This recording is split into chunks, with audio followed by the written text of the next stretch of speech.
Hi everyone, my name is Kia McElvin, and I did my observation on Coach Danny Williamson. He is the former coach of Western Carolina Catamounts. He's been there approximately 30 years, and in those 30 years he's led Western Carolina to 32 SoCon team championships and has been nominated and awarded SoCon Coach of the Year 39 times in his 30-year career at Western.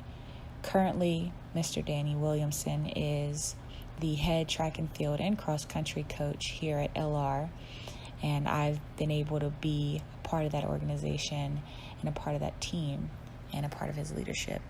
So I wanted to start you guys off on my experience and what I've kind of learned in terms of culminating both an organizational culture with that of your personal ideals and meshing those two dynamics together to foster something so successful. And I think the reasoning I titled this Living a Dream That Most Only Dream to Live is the fact that many aspiring coaches talk of great stature about my head coach, and a lot of them are pleased to have known him and been around his presence, and most of them have even competed for him. So he's living that dream that many people envision themselves living, and it was an awesome opportunity to get to know him more on a personal level and also get to see him and watch him in his natural aura. Coach D, also known as Danny Williamson to most of his colleagues, is an individual that prides himself on the success of investing in younger adults and teaching them the ways of life through track and field of how to be successful adults. And I think, in that sense or in that realm of ideology, you kind of understand where he is coming from once you've actually experienced what he's experienced in his 30 plus years of coaching and dealing with different demographics and different ordeals or situations or circumstances. So one thing that I kind of brought forth to the table in this analysis is pretty much, what can I learn that I didn't know about my coach, or that is kind of left me as curious about what my coach is capable of doing. And I came up with this quote. It says, anyone willing to work hard will render themselves the opportunity of success. Coach D, that is the statement of choice for him when he's, conducting his meetings with us, or even talking with other personnel about the track program or what he envisions in the next 5 to 10 years. It's always come back to how hard you work. And this will later on make sense in the presentation of how it relates back to the organizational culture that he is actually diving into here at LR. But I did want to give you guys a brief synopsis of him. As I stated before, he actually has been coaching at Western for 30 years, but there's 6 years where he's been coaching and mentoring at high schools and things of that nature. And as I told you, he was the head track and field coach and cross-country coach at Western Carolina, just as he is today at LR. And I did have a link in my presentation for you guys to look at, just an interview process with Coach Danny at Western, him going through some tactical information about their season and how, they conduct themselves. And I just want you guys to pay attention to the passion and how he articulates throughout this presentation, because it is a reflection of what he's helped build at Western and now is trying to transcend here at LR.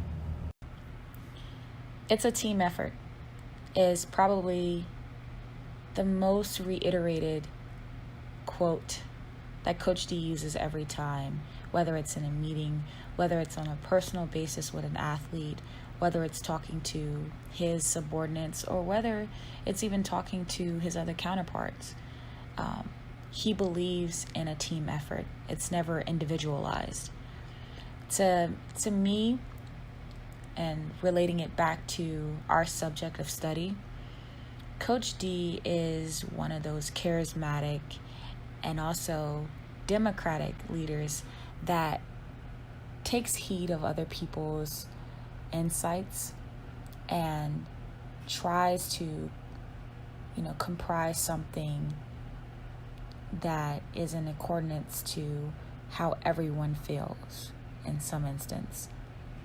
Now, when it comes to, accomplishing objectives that he and his subordinates have already claimed before the season, he's more affirmative on those measures. For instance, he's a type of leader that if he set out to win a conference championship, he knows it's not going to happen overnight, but he knows that in the process of attaining that objective, that he needs to have athletes on the team that are going to be able to place in conference, make it to nationals, and be that elite presence. He knows from there they're going to have to be focused in the classroom and pass their grades because they'll be ineligible if they don't.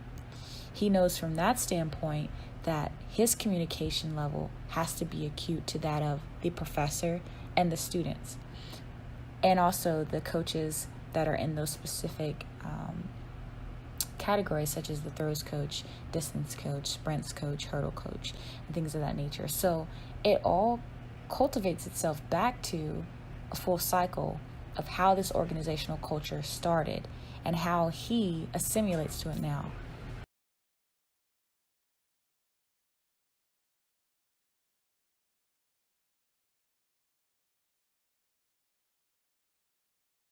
Let's talk about the organizational culture. So in the athletic department at LR, it's both engaging and open, resourceful, and also challenging and diverse.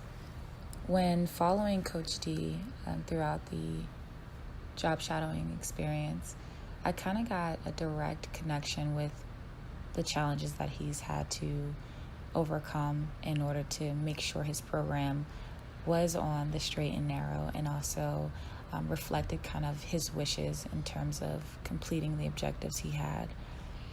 Let's start off with the first point. So engaging and opening. When you think of athletics and the Department of Athletics, you know that most coaches know each other formally because they talk to each other, they talk about sports, and kind of like their programs and where they're at. So I saw a lot of engagement in terms of that nature. So the lax head coach would come into the office and they would have discussions, talk about football and basketball and things of that nature, and also conversation among his subordinates as well. So it's never really an uptight atmosphere. It's very relaxed. Individuals are able to wear pretty much what they want to wear as long as it's school appropriate. So in that sense, you can be yourself while also taking care of business.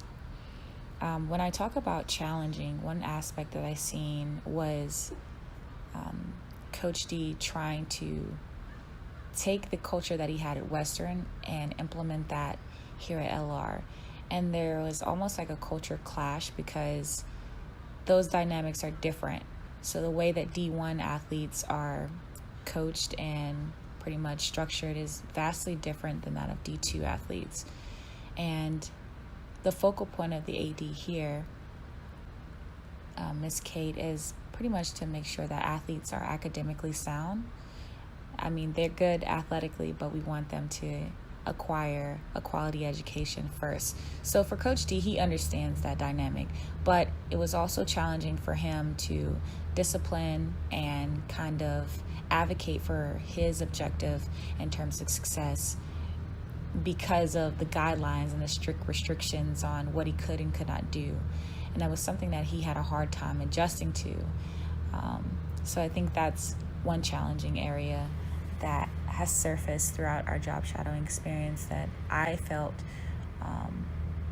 was kind of like a reflection of culture confliction when you have two separate ideals that are not transparent whatsoever. It's pretty much on a personal note. But on the contrary, it is resourceful because even through the challenging aspects, he was able to talk with the AD and kind of come to a compromise, and they're getting the track resurfaced. They're adding bleachers out there. So there are things or objectives that are accomplished on, a partnership level, but it is that understanding that, as the athletic director, this is what I want and this is how I see it fit. And as, the head coach of track and field, this is the objectives I want, this is how I see it fit. But coming to a compromise between the two in order to seek success is something that Coach D is still willing to learn and in the process of learning. In terms of diverse, you see a diversity within age, stemming from the youngest head coach being around the age of 24 all the way up to the mid-40s and even 50s. You see that in different areas of the athletic department. And that just comes with knowing LR. Did they have any affiliation? Have they been here since they graduated and taken up coaching?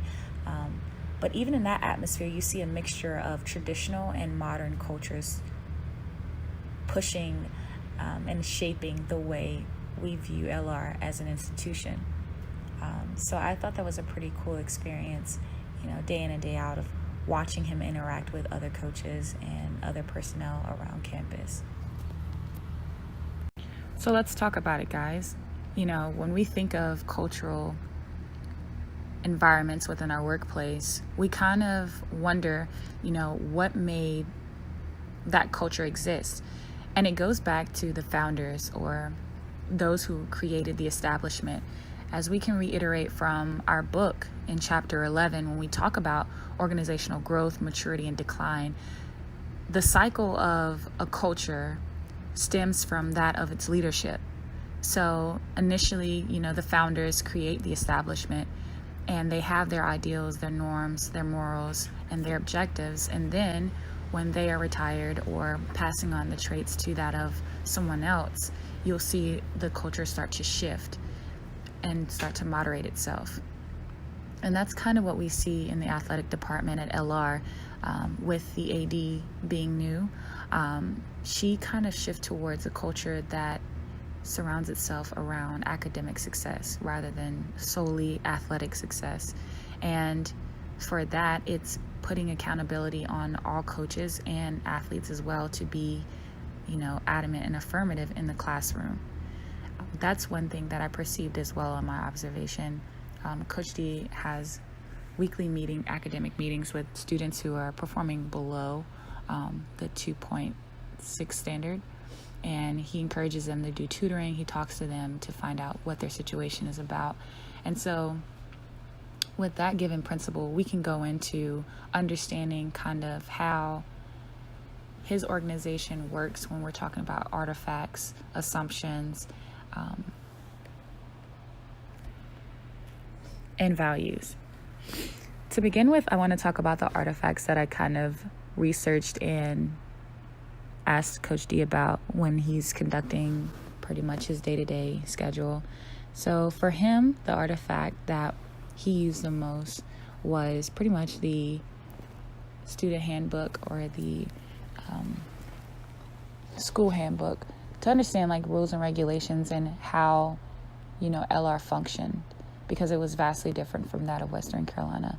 Also, in terms of practice, he puts out practice schedules and also practice workouts for his athletes. That way they're understanding of what to look for that particular day. He also lists out kind of school records and national marks so that student athletes know where they need to be in order to go to nationals. There's also small little documents that he puts on a bulletin board that notifies students of study hall, kind of the requirements there. Also, you'll see scheduling of other athletic events that he may post, any volunteer services that he may post. He uses the bulletin board as pretty much his artifact of information. Also, if you walk into his office, I mean, there's plenty of artifacts that symbolize how great of a coach he is. He has to have over 50 some odd award-winning trophies. That's whether it's the team championship, coach of the year, rings, and things of that nature. So that gives credibility to kind of his stature and where he is as a coach. When we go out on the track, the artifacts that kind of resemble his culture and his environment are that of, the track equipment. We like to be zoned in and clicked in, and you can see that he literally has equipment for everything, whether it's teaching students how to bound, teaching them how to get over hurdles. He has mini hurdles and things of that nature. So those are some of the artifacts that I've seen that are vital to the way he conducts himself on a day-to-day routine. In terms of value within the organization and Coach D as well, the value in the organization is they value the principle of accommodating students with a quality education and a great experience. And that value stems from being trustworthy, being open, being approachable, being accountable, and being responsible for oneself at the institution, representing LR in the best in the best way possible, is the ideal or the value that they project on students to pretty much uphold. In terms of Coach Danny, he values hard work, dedication, and diligence. Hard work, dedication, and diligence are the three principles he lives by. He will break his back for any of his student athletes as long as they're investing in the program and investing in themselves. He will do the same in return. And I think those three values are what leads him to such great success on the track, and leaves a lasting impression on athletes. The underlying assumptions that I had going into this job shadowing experience is the fact that all coaches really have a lot of time on their hands to do nothing. They literally make our practice schedule and they have it easy. Like, they go to practice, it's a sport that they love to do. So it's not really that hard. But sitting with Coach D, watching him as he's searching online at different meets and different venues and where to schedule those venues, and is going to be appropriate for throwers and sprinters. Do we have to split the team in two parts? Knowing what he needs to do for next year in terms of recruiting and getting those kids enlisted or enrolled at LR, and then going back and making programs that's geared towards helping us get faster and stronger and better, and coordinating with the strength and conditioning coach while also having meetings with the AT. So there's a lot of I don't know what the correct word would be, but there's a lot of energy used in making practice the way it is. I mean, we go to practice, we do our workout, and that's it. That's all there is to it. But there's more behind the scenes and help in making that practice, actually relevant. So that was one thing. Sorry for that. Another underlining assumption that Coach D had initially coming in is that D2 student athletes are vastly different than that of D1 athletes in the sense of mentality wise.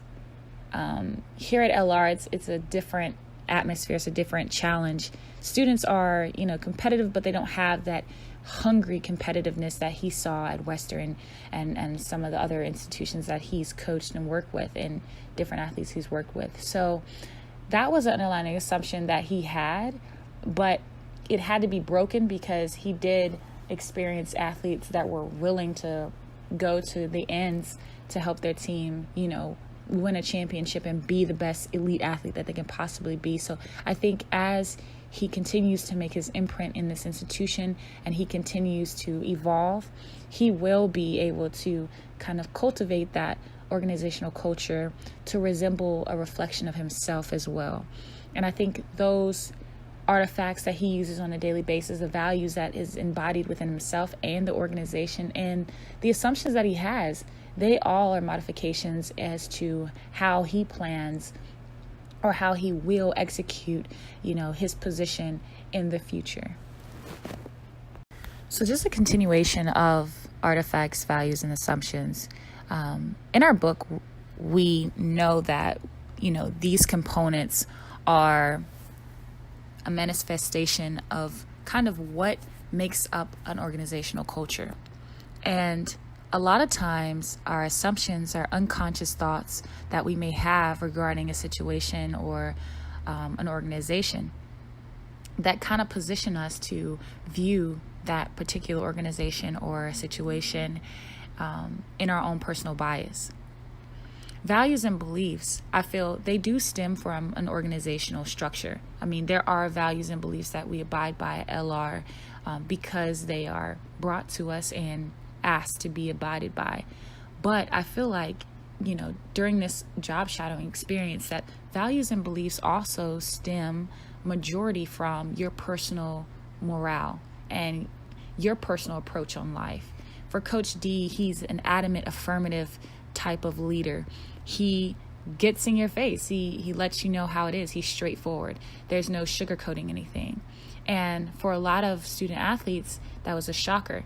They didn't have that type of leader before. It was more so laissez-faire. You did what you wanted to do, and then that was it. There was no actual structure. So those values and those belief principles that Coach D had, he used those to implement them in each and every athlete to show them that he's there to push them beyond their limits, not so much to scrutinize or belittle them. And so it had me thinking, of a quote that I found in the book. You can find it on page 17. It states that these levels, which pertains to artifacts, values, and beliefs and assumptions, range from the very tangible, overt manifestation that you can see and feel to the deeply embedded, unconscious, basic assumptions that we are defining as the essence of culture or its DNA. When we think about this quote in the book, first reading it, I'm like, whoa, what is it talking about? What is it explaining? And after this experience, it makes sense. These three levels are components that derive from our daily actions. These three components are reasonings behind why we choose to do the things that we do and why we lead ourselves to accomplish certain objectives the way that we do. When we talk about the deeply embedded unconscious basic assumptions, we're talking about those values and beliefs that we have deep inside that foster our assumptions regarding, or our assumptive thoughts regarding an organization. And with those two components, we already start to connect the lateral structure of an organization and what it is to us. Is it beneficial? Is it not? For Coach D, LR is a different experience. It's a challenging experience, but he loves it. He said that, I asked him, did he miss Western? And he said, not at all. He felt he did his part. He built Western from the ground up. He's had his experiences. He's had his ups and downs. And now it's time for a new experience, a new challenge. And so assimilating to a culture that is different than yours will take time, but having the understanding that sometimes your belief and values need to kind of step aside so that you can correlate with that of others' beliefs and values helps render yourself success in the future. And I think now Coach D is in essence sitting there thinking of what he can change within himself to help foster this institutional culture that most of these student athletes have already been exposed to. Hi guys, so let's learn a little bit more about Coach Williamson in terms of the questions required of me to ask him. So the first question was, how would you describe working relationships among leaders of this organization? One thing that Coach D noted to me was that in the beginning, it was an initial challenge working with some of the leaders of the organization because there were different ideals and different conceptions of how to approach a certain situation. And although, 9 times out of 10, he wasn't in the wrong, the way he was perceived initially, hindered him from being able to communicate himself and explain himself and advocate for himself, I guess, in a sense that he is a respectable, hardworking, challenging coach that wants his athletes to be better than what they've ever been before. And he said to me, and I quote, as the months went by, learning to work with individuals that have different, ideas of what you have, you begin to understand certain qualities and aspects of yourself. He was like, initially coming in, I was driven, I was headstrong, and I still am today. But one thing that's different is I learned to listen, and I've learned to reflect on things rather than tackle them all at once. And he understands the idea of criticism and feedback and things of that nature. So compared to initially, he feels like the working relationships are stronger, but he still feels there's a need for improvement in that area because there are some challenging faults that occur throughout. And the second question I asked him is, in your opinion, how does the organizational culture of this institution influence the type of relationship you just described among leadership? One thing he noted was the fact that since the culture is so open and so mindful of student success and encouraging students to be expressive and also for coaches to consider, a student's, background. He said that it influenced the type of relationships because now the upper level leadership has a perception of what you guys need to do. So although I may want, for instance, my track athletes to go out here and perform well and execute well by giving them hard workouts or by yelling at them to get them focused and zoned in, top level management doesn't quite agree with that approach because it's in a sense belittling the kid or putting them down. But in any regard, I'm not meaning it personal.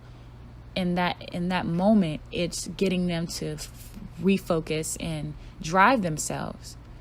So he said that the culture being so open and kind of relaxed in a sense, it invites for almost students to be guided in a sense towards success rather than be given the resources and being pushed to do something. So I think that overall in this aspect of organizational culture, Coach D sees this culture as something of great value. But in essence, it should be a culture driven to push students to be better for themselves rather than taking them hand by hand and guiding them every step of the way. Because sometimes they have to learn through experience, and sometimes they have to get that rough side in order to refocus and reflect on kind of their approach on life. So that was pretty much his ideology behind, the cultural environment and also kind of the influence it has on the relationship in which leadership takes. On accountability for your athletes. Accountability is a word that can take on several meanings. It can be individual and it can be team-wise. But the way I would best describe accountability in our program is that I know as a team member that all of my teammates are upholding themselves to the same standard that's been asked of all of us, and I don't have to we don't have to be checking on each other or anything, and just make sure that I'm always doing the right thing and setting a good example for other team members or people that we're recruiting or anything along. So this next slide, understanding business through a personal lens, is basically going to show you guys a video that I found that was interesting, and that includes Jez Frapton, global CEO of Inner Brand. And he talks about creativity within business. And I thought that was a pretty interesting video to see. And it related to somewhat of what I've experienced while job shadowing under Coach Danny Williamson.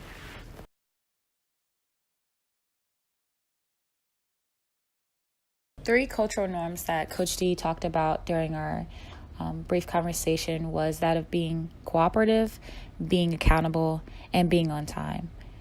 In the first 90 days, a new employee will begin to learn those norms because it will be pretty much an everyday occurrence for them. For some instances, Coach D did let me know that there are times where he finds himself in a challenging situation when he's trying to cooperate with, another coach in terms of like strength and conditioning coach, and they're not on time, or there is schedule confliction because of lack of communication and things of that nature. But it all gets resolved because at the end of the day, he still holds himself accountable for making sure his athletes are in the best situation possible. So he tries to find alternatives if there is an incident where there's miscommunication. And from a personal note, I think that any new employee at LR, when they dive into the actual workplace and get a feel for the environment and the cultural aspect, they will begin to learn how those three dynamics actually influence how successful or non-successful they'll be at LR. And it does render, the idea that those who are asked to resign early or fired or quit, that those three dynamics may not have been, the forefront of what they were doing or engaging in at LR. But overall, Coach D just explained to me that, just keeping yourself responsible and holding yourself to a high standard when conducting business, you won't have to worry about, leaving early or having to resign or having to quit, because success will follow you. I then asked him about like his favorite experience thus far being here at LR, and he told me that his favorite experience thus far was just getting to know the team and growing with the team, and being able to see people break PRs and achieve lifetime records and begin to change the track atmosphere into something of like a national caliber team. That's probably the best experience he's had thus far, aside from PJ going to nationals in indoor.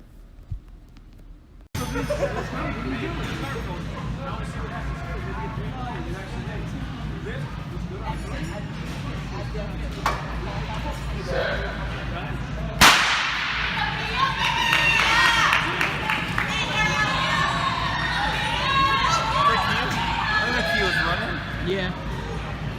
She only has the indoor.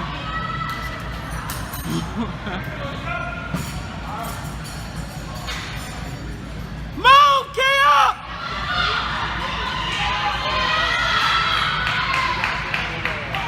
Winning section 2. What have I learned from this whole job shadowing experience is that you can never define a person or individual from the outside. You have to begin to understand who they are from the inside by living out their daily lives. Especially in an organizational culture, I think that our biasism and our personal ideals or conceptions of what should be valued hinder us sometimes from actually seeing how functional a person can be or beneficial a person can be to our organization. And even within a workplace environment, there are conflictions and challenges, but that doesn't necessarily define that workplace as a bad environment for their employees. Also to note, after doing this job shadowing experience, is that, understanding how artifacts, tangible items that we can look at each and every day influence our culture is probably the most outstanding concept that I had thus far, because I know that I normally just walk past the bulletin board and I'll see a workout on there and go about my day, but I really don't find any significance in it. Although it is a piece of paper that's informative to me that lets me know kind of what to prepare myself for. And it also helps add structure to, the organization that I'm a part of, which is the track team. Without that bulletin board, I wouldn't know where the national marks were unless I actually looked it up myself. I wouldn't know kind of what study hall workshops were available unless I looked it up myself or heard from someone else. So to have those artifacts available for you to continue to build yourself and become successful and actually, adhere to the guidelines and regulations that the school has as well helps in a sense. Also, the underlining assumptions that, coaches don't really do much. I mean, they make out workout plans and things of that nature, but not a lot of hard work into it definitely has left my mind, because I know that now it takes more than just writing down a program that you come up with in your head. It's more action behind the scenes that we don't see as athletes. And so just to take that understanding and kind of what I've learned from Coach D and moving forward, I want to advocate myself as an individual that is open and approachable, but also diligent in what I'm doing. Remaining structured and disciplined are some factors that I want to attribute to, my workplace when I get out and I get my career going and I own my own firm. So it definitely was a great project, and I had a good time, and it was a great experience. So thank you guys for actually watching my video and watching my presentation. I hope it helped. If you have any questions, you can comment below, or you can also shoot me an email at knmcelven469@gmail.com. Again, thank you guys for watching.